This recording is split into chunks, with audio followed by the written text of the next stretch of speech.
You're someone with a vision for your practice, for your side hustle, and for your personal journey. But when it comes to establishing your path on how to get to where you want to be with your practice, things get a little messy. You're also someone who'd prefer to go in person instead of to groups and listening to everyone else's story. To me, it sounds like you could benefit from one-on-one consulting with our experienced practice of the practice consultants. From $5.95 a month and up, you can work with a consultant that will give you more direction and practical tried and tested tips matched to you and your goals. For more information, visit practiceofthepractice.com/apply. Again, that's practiceofthepractice.com/apply.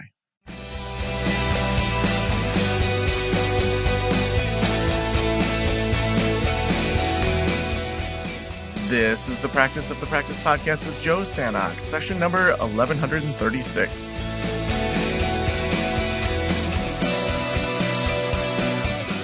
I'm Joe Sanok, your host, and welcome to the Practice of the Practice podcast, where we're helping you build a thriving private practice you absolutely love. And for me, part of that is really just learning from business experts and other people that are different from myself and how they work with teams, what they're teaching people on teams. Even just if you look at the last, say, 20 or so episodes, we had people from my team do a ton of just really awesome podcasts. So, for example, starting in early November, we had Nicole talking about what to do when referrals are slow. And then Andrew talked with us about HR basics. And then we had a whole series on client retention, another series on scaling. These are all team members that are consultants with the practice team. So if you're interested in potentially doing consulting with one of those team members or with me, you can apply over at practiceofthepractice.com/apply. Maybe as you were listening to some of these shows, you're like, oh my gosh, I want to work with Nicole or Andrew or Ash. So there's just a lot of great teachings that you may have missed over the last month. So go back to episode 1114, and we've got all of last month were members of our team doing all sorts of teachings in a variety of different ways. Well, I am so excited today. Today we have Samara Zelniker, who is joining us. Samara helps leaders unlock their potential through coaching in emotional intelligence, communication, and resilience. And after a decade in fashion, she shifted to coaching VP and C-level leaders in various industries and is a partner at the coaching and consulting firm Evolution. SIY certified and founder of the Shift Academy. She's been featured in Forbes, Business Insider, and more. Based in LA, Samara also hosts wellness retreats and works with high-performing women. Samara, welcome to the Practice podcast. Hey, Joe. Thanks so much for having me. I'm so happy to be here. Yeah, me too. Well, I got to start with a decade in fashion and then switching to coaching. How'd that happen? So, I grew up with a family in the fashion business, and it was kind of always around me. My brother and I often joke that growing up in our household was like receiving an MBA because both of our parents were entrepreneurs. And so it was always kind of there in the backdrop.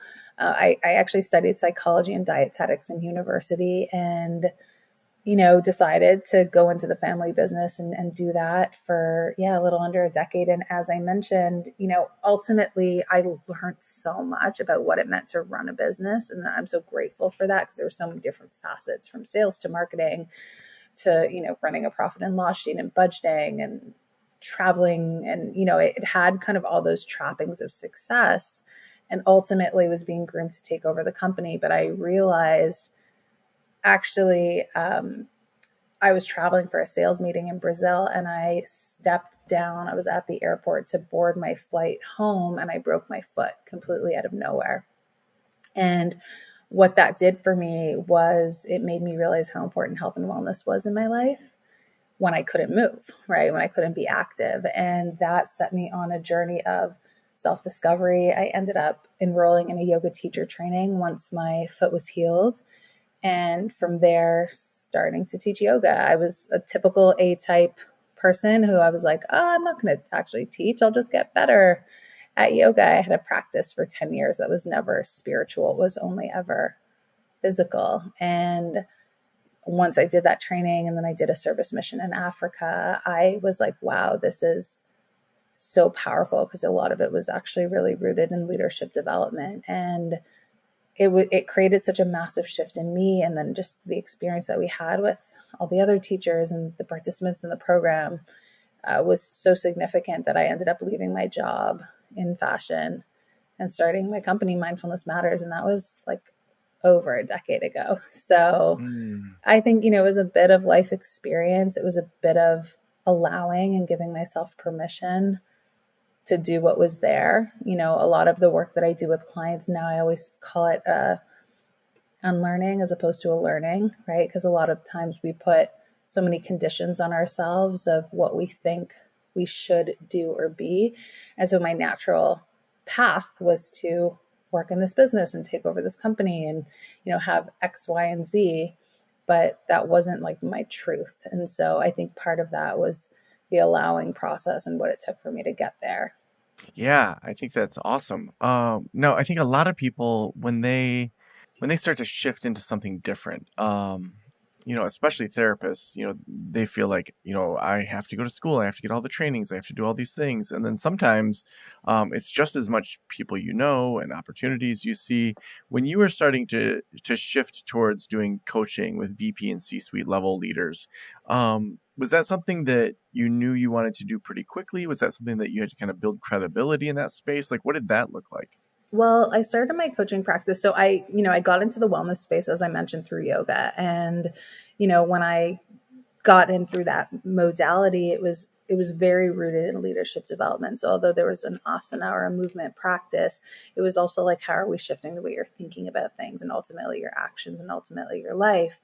And I from there did, I believe very much in education as well. And I studied quite significantly through the Institute of Integrative Nutrition and then Search Inside Yourself, which is the leadership development program at Google. And I think that as coaches and practitioners, there's always more to learn. And then there's also like trusting your intuition and your gut that like, I have a lived experience and I'm also taking this education and I'm bringing it forward. And so the shift, which is the program that I created that helps high achieving women create a shift and change in their life, started because I did that with my life, right? So it started from my own personal experience and my own self discovery. And then I was like, once you know better, you do better, right? And so if I was able to shift my life and get all these things that I wanted and like dreamed of for so long, it feels only right to help other people do the same. And so it started that way. And it started simply of like, hey, I have this thing that you want. And, I always advise clients to work with people, especially in the coaching space, that have something that you want, right? And like allow you to, that will help you get there. And so it started like that. It started like, okay, I'm working with these high achieving women because that's who I am. I'm working with these A type women because I'm a recovering A type woman. I'm a recovering someone who is a people pleaser or put so much pressure on myself or suffered from perfectionism or analysis paralysis or things like that. And so once I started working with a steady stream of, I would say mostly women, there's some men in there too, but a steady stream of women who I saw the impact and the shift that it created in their life, it just continued to create confidence in my abilities and what I can do. And then coupling that with, as I mentioned, the background that I had in fashion and running businesses. And, I worked at a health tech company in San Francisco and just, it was very gradual. But I think that because that was my background, it made sense to then want to work with that level of person as well from a place of really taking like accountability and control of your life and also seeing the impact that when you do work with people in an organization, it affects the whole organization. It's like when I work with individual people, which I love, I'm not also necessarily coaching their partner or their mom or their sister or their friends. Whereas in an organization, you get to work within a system and you can coach several executives. And so it all kind of has an impact on each other. And so there's a power in that. Now, you have an approach when you're working with teams that I'd love to dig into. I, we, it. Will you break that down for us, and then maybe we can dig into different aspects of it? Sure. So as you mentioned in the bio, I'm a partner at a coaching consulting firm called Evolution, and we work off of several different philosophies, one of them being Fred Kaufman's philosophy around conscious leadership. And that encompasses this I, we, and it. I meaning, in order to create any sort of shift or change, it starts with us, right? It starts with like turning that mirror around and looking at how we're operating, our mindsets, our ways of being, our belief systems, um, the interpersonal work. And once we've done that work, then we get to look at the we. Okay, how are we relating to other people? If we're a manager or a leader within the organization, how does that rub off on our team? What are the systems that we're putting in place, or how are we giving and receiving feedback? Or what is it like to hold space for somebody, or to help them grow and foster within their career, or to motivate others, or to be empathetic? So we work on that component, and then that shifts into the it, which is really like the business functionalities. And I mentioned a little bit about the systems, but this is a lot of like the systematic ways of approaching business, and understanding that like that ultimately starts at the individual level, right? And if we want to see success there, how do we track it back to ourselves? Because everybody matters when you're working within a business or an organization. And so those systems or performance reviews or strategic way of looking at things all are affected by how we're relating to others, which ultimately are affected by how we relate to ourselves. Now, what are some things when we're looking at that I, before we move more into like kind of the we and it, that really, like when we're focusing on ourselves in this model, are there specific ways as we walk into leadership, when we're helping build our team and have them focus on the I, are there specific exercises or mindsets that are helpful to bring us back to ourselves? Yeah, I mean, there's so many different things that I think it's specific to, what it is that you're dealing with, or what it is that you're wanting to, I don't know, of course, correct is the right word, but optimize is a better word. When I do that work with clients, it's like taking like an audit of their life and looking at different areas and seeing like what is feeling good right now and what isn't, right? And anything from like home environment to your relationships, to your relationship with money, to your physical wellness, to um, your social life, right? And so it's like really kind of looking at things from a holistic point of view and getting a sense of like what feels good and what isn't. Because so much of the time we're on autopilot, right? Like we are just going through the motions and doing things in a way that we've always done them because that's what's easiest. And sometimes we don't even realize that that's what we're doing, but it's just the reality. And our brains are these crazy supercomputers that are doing so much for us all the time that they want to take the path of least resistance.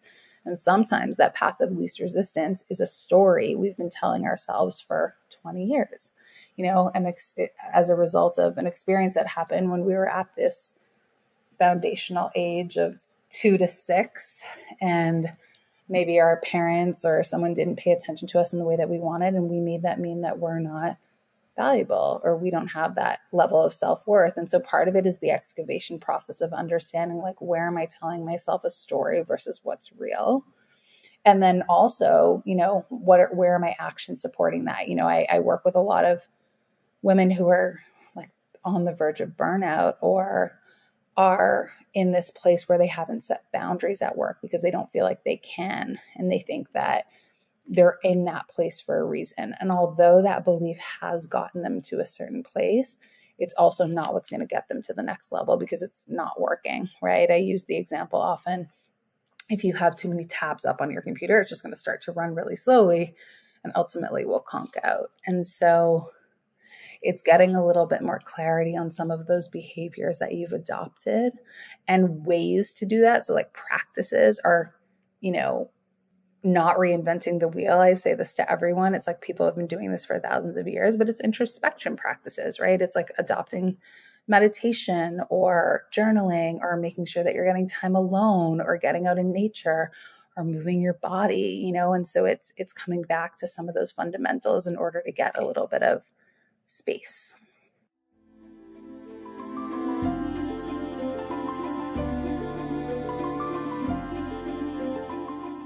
As a therapist, I can tell you from experience that having the right EHR is an absolute lifeline. I recommend using therapy notes. They make billing, scheduling, note taking, telehealth, and e prescribe incredibly easy. Best of all, they offer live telephone support that's available 7 days a week. You don't have to take my word for it. Do your own research and see for yourself. Therapy Notes is the #1 highest rated EHR system available today, with a 4.9 out of 5 stars on trustpilot.com and on Google.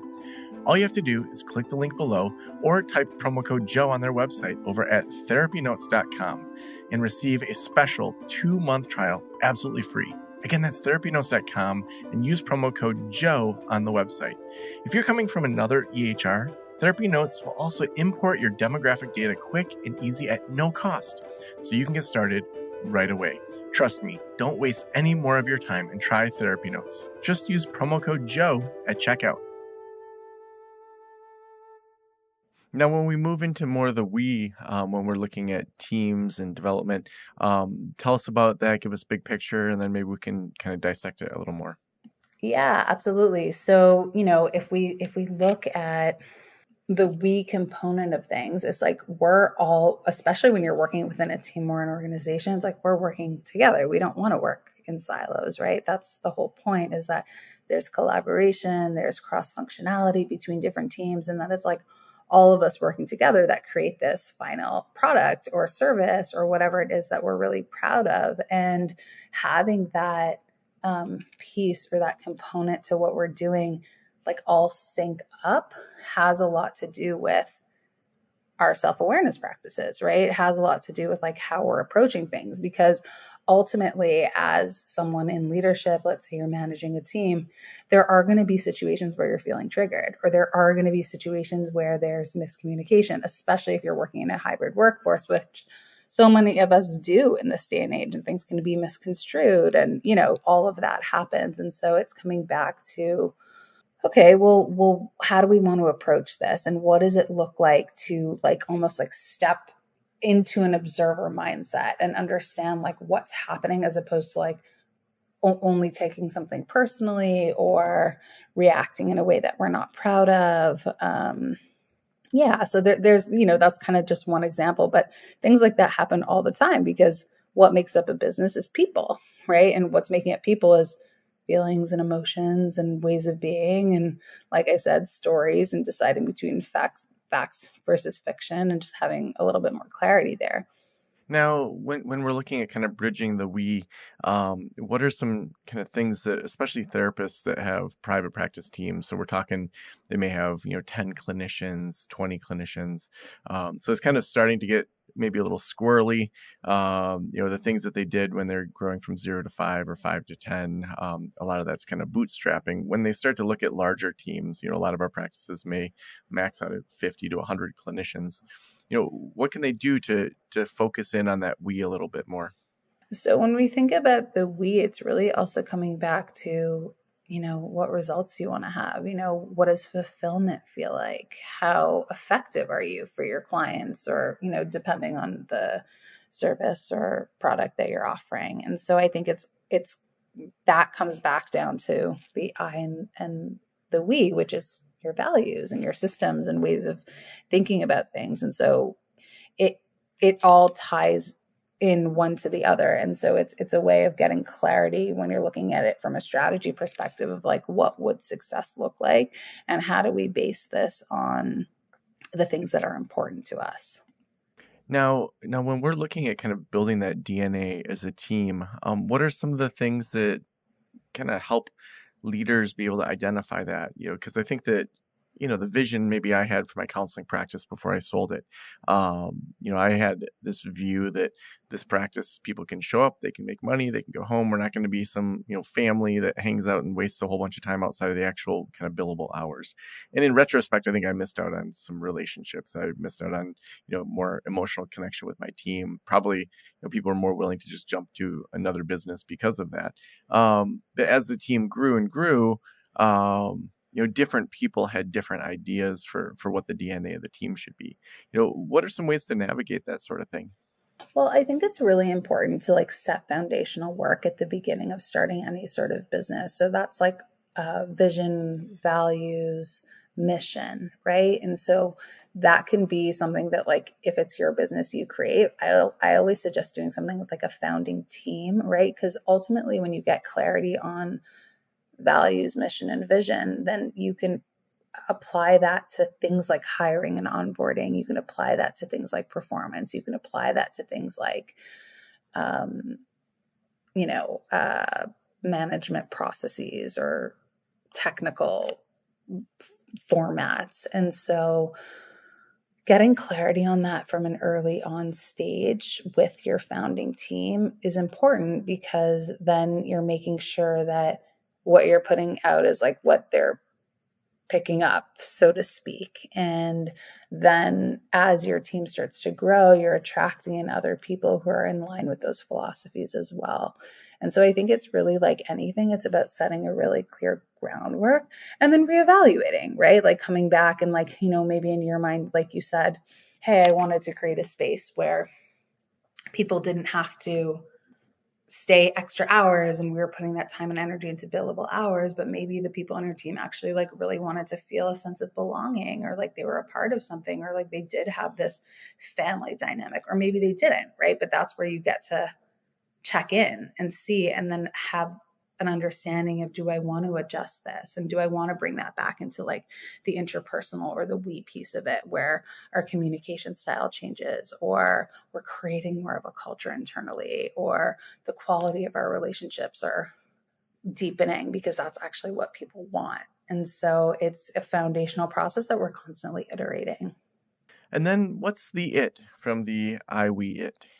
So that's more of like the technical piece, right? Like I said, like the management process, the systems that we use, it could be a little bit more of like the clinical or business aspect of things. When we're approaching strategy, how are we doing that?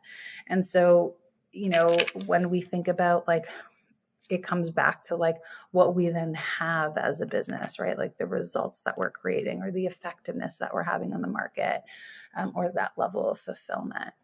Mm. So it's a little bit more of like the businessy side of things, that has to do with the I and the we. Hmm.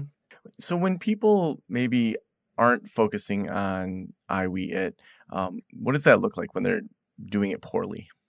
Well, I mean, I think with anything, if we don't have like a proper plan in place, or like, there's a quote from Alice in Wonderland of like, if you don't know where you're going, many roads will get you there.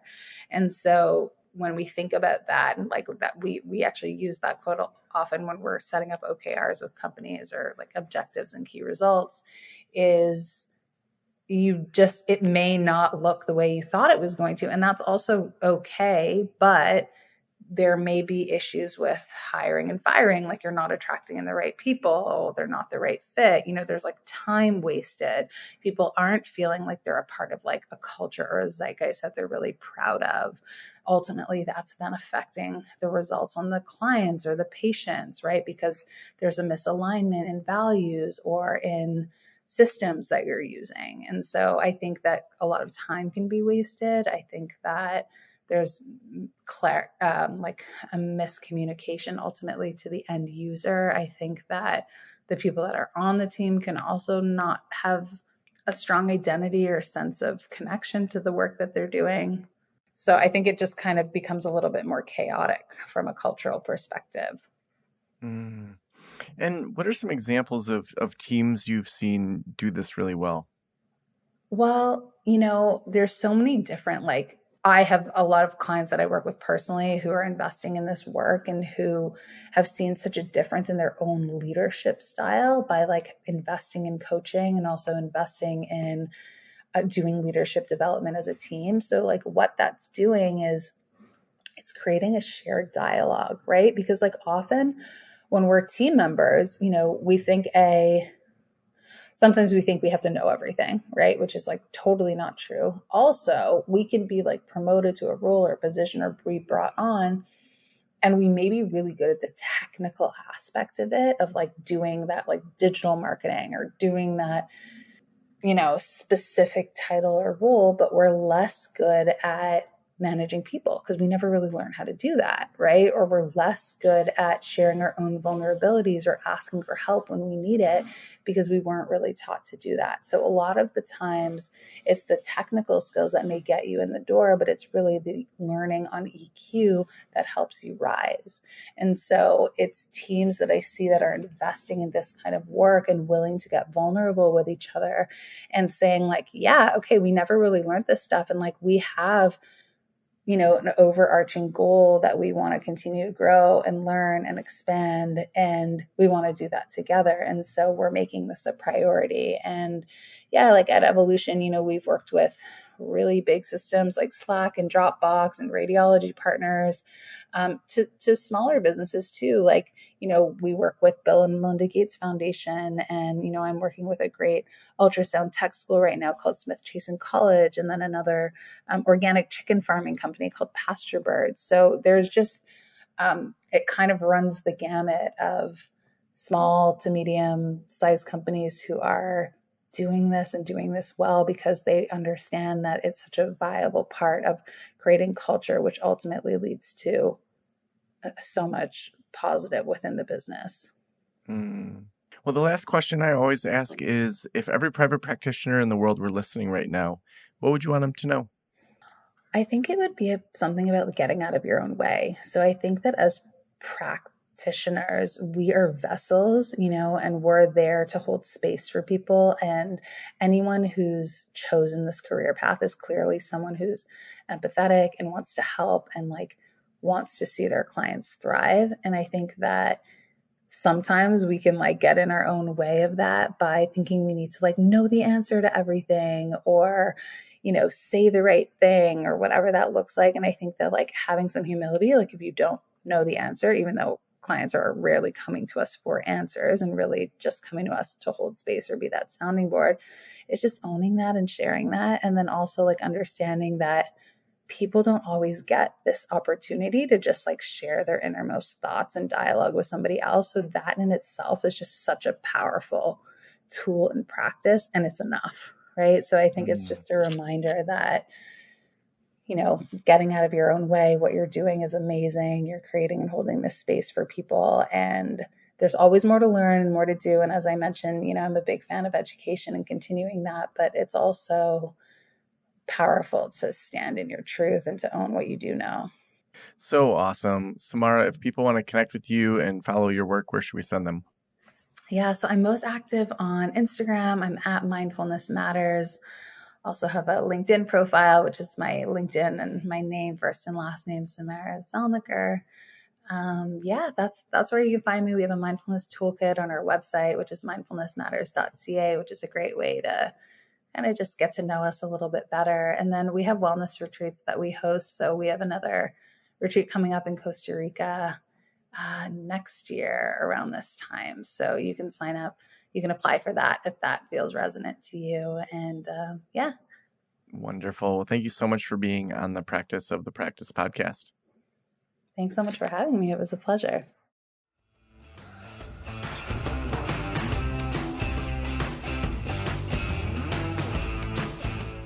So no matter your phase of your team, I hope you're going to apply that I, we, it. It's a great framework to kind of think through where you're at personally, where you're at as a team, where you're at with your infrastructure. Speaking of infrastructure, I don't know about you, but keeping track of progress notes and where the team is at can be quite a struggle. If you don't have the right EHR, Therapy Notes is our recommended EHR for your electronic health records. They help with billing, teletherapy. It's so seamless to switch over. I actually have a group practice I'm working with right now that's switching over, and it's been such an easy transition for them. So if you are ready to switch over, maybe you are sick and tired of a lot of things going on in your EHR. The breaking point for my client was that their clinicians went online and it said the system has been overloaded and the person couldn't do their counseling. They had to jump into Zoom and it just was a nightmare. That shouldn't be the case with your EHR. Therapy Notes, that doesn't happen. So use therapynotes.com, use promo code Joe at checkout. You get a couple months for free. Thank you so much for letting me into your ears and into your brain. Have a great day. I'll talk to you soon. Special thanks to the band Silence is Sexy for that intro music, and this podcast is designed to provide accurate and authoritative information in regard to the subject matter covered. It is given with the understanding that neither the host, the producers, the publishers, or guests are rendering legal, accounting, clinical, or other professional information. If you want a professional, you should find one.